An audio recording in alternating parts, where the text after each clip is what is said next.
ধরা খাইছে আওয়াল সাহেব, খাইছে ধরা, ধরা খাইছে। এই দেখেন, একবার বলছে 40%, আর একবার বলতেছে 28%। ধরা খাইছেনি। ভোটের হার প্রসঙ্গে সংবাদ সম্মেলনে সিইসি বলেন, এখনও নিশ্চিত করে পার্সেন্টেজ হিসেব বলা যাবে না। আর অ্যাজ ইট ইজ আমরা যেটা পেয়েছি 28%-এর মতো। পরে সিইসির পাশে থাকা সচিব সহ কর্মকর্তারা সিইসিকে শিখায় দেন 40% ভোট পড়েছে। ধরা খাইছেনি। সবাই বলেন খাইছে ধরা, খাইছে ধরা, আওয়াল চোরা, খাইছে ধরা, খাইছে ধরা, ধরা খাইছে। এইবার আসেন আসল খেলা। ব্রিটিশ পর্যটককে আনছিল শেখ হাসিনা, ভোট দেখানোর জন্য ব্রিটিশ পর্যটক আনছিল। সেই ব্রিটিশ পর্যটক বলছে, আমার ধারণা 6 থেকে 8% ভোট কাস্ট হতে পারে, এর বেশি হওয়ার সুযোগ নাই, সেই পরিমাণ ভোটারদের অংশগ্রহণ আমি পাইনি। খাইছে ধরা, ধরা খাইছে, আওয়াল চোরা, খাইছে ধরা। 28%, 40%। দেখেন, একবার বলছে 28, 5 থেকে সচিবরা শিখাই দিচ্ছে না না না না না 40। ধরা খাইছে। এইবার আসেন আসল কাহিনী। এই ভিডিওটা যে কোনো সময় ডিলিট করে দিতে পারে, আপনারা ডাউনলোড করে রাখতে পারেন পরবর্তীতে। এই নিউজটা বলতেছে না, এটাও ব্লক করা ছিল, এটা ব্লক করা ছিল। আমি পরে ভিপিএন দিয়ে চালাইছি, এই হলো অবস্থা। আমি একটু দেখাচ্ছি। এই যে নিউজ, এইটা দেখেন উনি কি বলছে I found the north Korea model here. বাংলাদেশে উত্তর কোরিয়ার মডেল খুঁজে পাইছে ব্রিটিশ পর্যবেক্ষক। সে বলছে আমি নর্থ কোরিয়ার মডেল খুঁজে পাইছি। কি পাইছে ওনার নিউজে আমরা একটু পড়ে শুনবো। বাংলাদেশে উত্তর কোরিয়ার মডেলের গণতান্ত্রিক ব্যবস্থা বিদ্যমান রয়েছে বলে মন্তব্য করেছে সরকারের আমন্ত্রণ ও ব্যবস্থাপনায় দ্বাদশ জাতীয় সংসদ নির্বাচন পর্যবেক্ষণে আসা ব্রিটিশ পর্যটক জর্জ কোলস। সরকার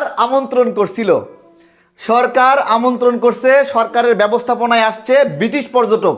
সে হাড়ি ভাঙ্গে দিছে। এইবার আওয়াল সাহেব খাইছে ধরা। এনে বলছিল 28, আর একজন সচিব বলতেছে কানে 40 বলে দেন। কিন্তু হাটে হাড়ি ভেঙে দিছে ব্রিটিশ পর্যটক, যাকে শেখ হাসিনা আনছে। ব্রিটিশ থেকে শেখ হাসিনা আইনা ধরা খাইছে। দেখেন এখানে লেখা আছে, বাংলাদেশ সরকারের আমন্ত্রণ ও ব্যবস্থাপনায় জাতীয় সংসদ নির্বাচনে পর্যবেক্ষণে আসা ব্রিটিশ পর্যবেক্ষক জর্জ কোলসন তিনি বলেন, I found north Korea model here. রবিবার বিকেলে ঢাকা রিপোর্টার্স ইউনিটি অঙ্গিনায় বাংলা আউটলুকের সঙ্গে একান্ত সাক্ষাৎকারে তিনি এই মন্তব্য করেন। তিনি বলেন, জাতীয় নির্বাচন পর্যবেক্ষণ করতে প্রথমবারের মতো বাংলাদেশে এসেছি। সারাদিন রাজধানীর ঢাকার 8টি ভোট কেন্দ্রে ঘুরে দেখেছি। প্রচুর মানুষ, কেন্দ্রের চারপাশে তরুণ যুবকদের বেপরোয়া চলাফেরা। অনেক জায়গায় তারা আমাকে পেয়ে ঘিরে ধরেছে। আমি তাদের কাছে জানতে চেয়েছি, তোমরা ভোটার কিনা, তোমাদের হাতে ভোটার শনাক্তকরণ চিহ্ন কই? তারা আমাকে সে চিহ্ন দেখাতে পারে নাই। অনেক লোক, কিন্তু খুব কম লোকই তাদের মধ্যে ভোটার, অর্থাৎ ভোটার নাই, সব ভাড়া করা লোক দিয়া ঢুকায় রাখছে শেখ হাসিনা। 8টা কেন্দ্রে ঘুরে দেখেছে জর্জ কোলসন। আমরা আরও দেখব, গুরুত্বপূর্ণ খবর আছে এখানে। সে বলছে, দেখেন এই যে জীবনের প্রথম এখানে অনেক শিশুদের ভোট দিতে দেখেছি। এইবারের নির্বাচন হলো বাচ্চা লীগের নির্বাচন। এইবারের নির্বাচন শিশু লীগের নির্বাচন। এই বাচ্চা লীগ এবং শিশু লীগের নির্বাচনের জন্য শেখ হাসিনার বিচার হবে, কারণ সারা বিশ্বে শিশু শ্রম নিষিদ্ধ। শেখ হাসিনা এই নির্বাচনে শিশু শ্রমকে কাজে লাগিয়েছে ভোট চুরি করার জন্য। জীবনে প্রথম এখানে অনেক শিশু ভোট দিতে দেখেছি। এটা খুবই কৌতূহলের বিষয়। I found here long line but minimum voters. বলছে লম্বা লাইন খুঁজে পেয়েছি, কিন্তু minimum voters. I think this may on one party election. আমি মনে করি এটা one party election. No opposition. I doesn't found any competition here. এখানে কোনো কম্পিটিশন পাওয়া যায়নি। But the ruling party leaders supporters were very active. Leading পার্টির supporter leader তারা খুবই অ্যাক্টিভ ছিল। বাংলা আউটলুককে তিনি আরও বলেন, যারা ভোট বর্জন করেছে তাদেরকেও কোথাও আমি খুঁজে পাইনি, কোনো কেন্দ্রেই ভোটারদের বাধা দিতে দেখিনি। আমি শুনেছি রাশিয়া ও চায়না এই নির্বাচনকে সমর্থন করে। আমি তো এখানে কোনো গণতন্ত্র দেখি না। সারাদিন যতগুলো কেন্দ্র আমি ঘুরেছি তাতে আমার ধারণা 6 থেকে 8% ভোট কাস্ট হতে পারে, এর বেশি হওয়ার সুযোগ নাই। সেই পরিমাণের ভোটারদের অংশগ্রহণ আমি পাইনি। এই কথাটা কে বলছে? এই কথাটা কে বলছে বলেন? এই কথাটা বলছে জর্জ কোয়েলসন। সে বলছে I found the north Korea model here. British পর্যটক জর্জ কোয়েলসন। এইবার আওয়াল সাহেব কি বলবে? ভোটের হার 40% নাকি 28%? কানে কানে বলে দিচ্ছে যে, কানে কানে কি বলে দিচ্ছে? 40%। এখনও যারা শেয়ার করেননি তারা শেয়ার করে দেন। আরও গুরুত্বপূর্ণ তথ্য দেখাবো, সবাই শেয়ার করেন, শেয়ার করে সব জায়গায় ছড়াই দেন, পারলে ডাউনলোড করে পোস্ট করেন। কাউকে কপিরাইট দেবো না আমি, এই ভিডিও কপিরাইট ফ্রি। চোর ধরতেছি আমরা, চোর ধরতেছি। আরেকটা আছে দেখেন, একটা নিউজ ডিলিট করে দিছে অলরেডি, একটা নিউজ ডিলিট করে দিছে 5000 এগুলো বারবার ব্লক করে দিচ্ছে। যেই নিউজই শেখ হাসিনার বিপক্ষে এইটাই ডিলিট করে দিচ্ছে, এইটাই ব্লক করে দিচ্ছে। আমরা একটু রিলোড দিয়ে দেখি একটু দাঁড়ান। এটা আসবে, আসছে মাঝে মাঝে আসছে না। এখানে কি লিখছে? 2 ঘন্টায় কোনো ভোটই পড়েনি, একা একা ভোট দিতে লজ্জা লাগে তাই ভোট দেইনি।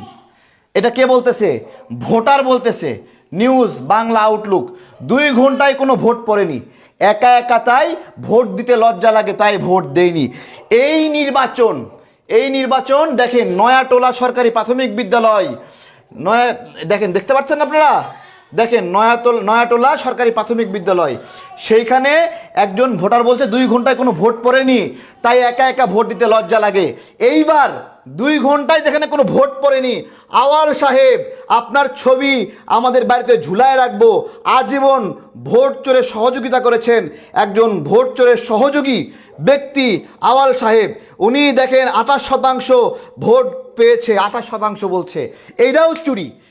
বলছে অ্যাজ ইট ইজ, আমরা যেটা পেয়েছি সেটা হলো 28%। সচিবরা কানে কানে বলছে 40%। খাইছে ধরা, সবাই বলেন খাইছে ধরা, ধরা খাইছে আওয়াল সাহেব, ধরা খাইছে। নিউজ হয়েছে 2 ঘন্টায় ভোট পড়েনি, লজ্জা লাগে। ভোট পড়েনি, লজ্জা লাগে। ভোট দেয়নি, লজ্জা লাগে। খাইছে ধরা 28%, 40%। I found the north Korea election here. এই দেখেন, I found the north Korea model here. British পর্যটক জর্জ কোলসন। এই ব্যক্তি কই থেকে আসছে জানেন? এই ব্যক্তি কই থেকে আসছে? এই দেখেন, এই ব্যক্তি কই থেকে আসছে? বাংলাদেশে উত্তর কোরিয়া মডেলের গণতান্ত্রিক ব্যবস্থা বিদ্যমান রয়েছে বলে মন্তব্য করেছেন সরকারের আমন্ত্রণ ও ব্যবস্থাপনায় দ্বাদশ জাতীয় সংসদ নির্বাচনের পর্যবেক্ষণে আসা ব্রিটিশ পর্যটক জেজ কোলসন। তিনি বলেন, I found the north Korea model here. রবিবার বিকেলে ঢাকা রিপোর্টার্স ইউনিটের সামনে বাংলা আউটলুককে সাক্ষাৎকার দেন এবং সর্বশেষ বলেন, এইখানে 6 থেকে 8% বেশি ভোটের সুযোগ নাই, এর বেশি হওয়ার সুযোগ নেই। সেই পরিমাণ ভোটারদের অংশগ্রহণ আমি পাই নাই। এইটা যদি ঢাকার অবস্থা হয়, ঢাকার বাইরের কি অবস্থা বলেন? 40% ভোট পড়েছে। আওয়াল বলে 28%, সচিব বলে খাইছে ধরা, ধরা খাইছে নি। সবাই লাইভটা শেয়ার করে দেবেন। ভালো থাকবেন, বিদায় নিচ্ছি। আসসালামু আলাইকুম। লাইভ ডিলিট করে দিতে পারে, সবাই ডাউনলোড করে রাখেন। এই নিউজও ডিলিট হতে পারে। সব ভিডিও ডিলিট করে দিচ্ছে, কিন্তু সব ভিডিও ডিলিট করে দিচ্ছে। খুব সেন্সিটিভ। 18 সালে করেছিল। পরে দেয় সাংবাদিকরা বলেছে, কি বলেছে জানেন? পরে সাংবাদিকরা বলেছে সারকামস্টেন্স এভিডেন্স কোথায়? নবনীতা চৌধুরী, সারকামস্টেন্স এভিডেন্স এখনো পাচ্ছ না? তাড়াতাড়ি দেখে নাও। সবাইকে ধন্যবাদ। আসসালামু আলাইকুম।